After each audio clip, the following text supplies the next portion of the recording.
Okay, so let's look at a list of common nicknames that are often given in, specifically in this case, Mexico. And one of the first things I want you to note right off the bat is that some of these, if they're used in another country, might not fly in the same way that they would in Mexico or in the United States. So be careful using these, depending on where you're at. Second thing I want you to notice is that these things could potentially be taken in a harmful manner if used in the wrong way in the wrong context. So please be careful in using these. You want to try and use only these nicknames in an endearing or loving type of manner, especially when talking with family. Sometimes you might be referring to kids, your friends, or maybe a little brother or sister, and then some of the more funny or teasing nicknames are okay. But be careful in how you use these so as not to hurt anybody's feelings. The first nickname is Moco. Moco.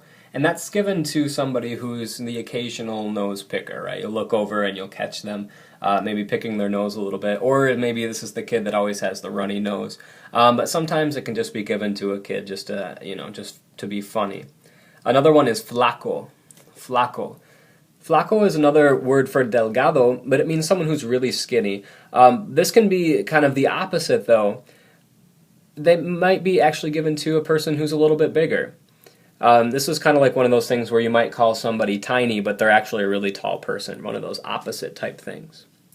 Next one is gordo or gordito, which means fatty. And again, this can be given to a fat person or a skinny person as kind of one of those opposite ironic type things. And this can be a term of endearment. A mother might call her son this, el gordo.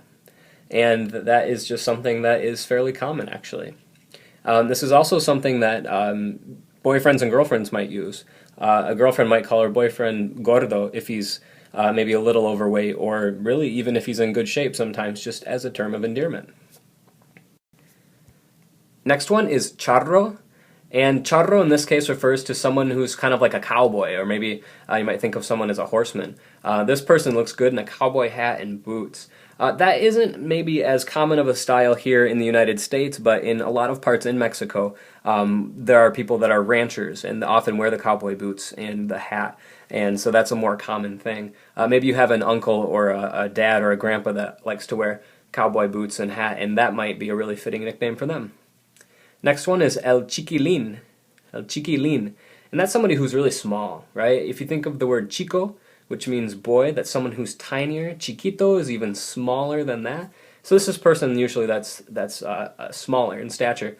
But again, it could be given to someone who's really tall as well. El loco. This is a person who's crazy, right? Maybe not actually crazy, but someone who's just very intense or outgoing. Rubio or güero. Rubio, of course, means blonde. Güero in Rubio are very similar, they're interchangeable. This is given to a person with light or blonde hair. Chismoso. El chismoso is the person that gossips. And this person maybe likes to talk about their friends or family members, or they're the person who likes to talk about the celebrities all the time. They're the chismoso. El gringo.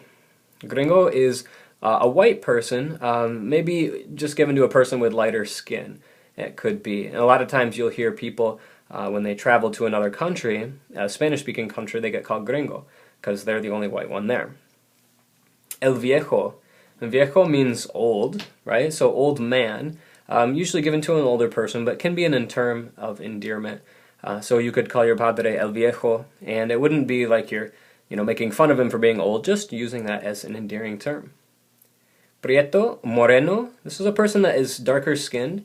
This is usually not a negative term. Again, it's got to be used in the right context, but it's usually not a racist thing like one might think of it as. And it's not. It's usually just a term for someone who has darker skin, kind of like gringo or güero might be to refer to someone with a little bit lighter skin or hair. And finally, pelón. Pelón.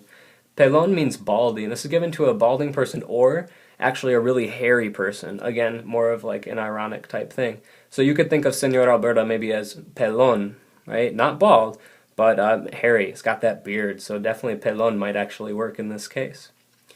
One final thing to note is that all of these terms, all of these nicknames can be made feminine, right? So flaca, gorda, charra, any of those types of things would work.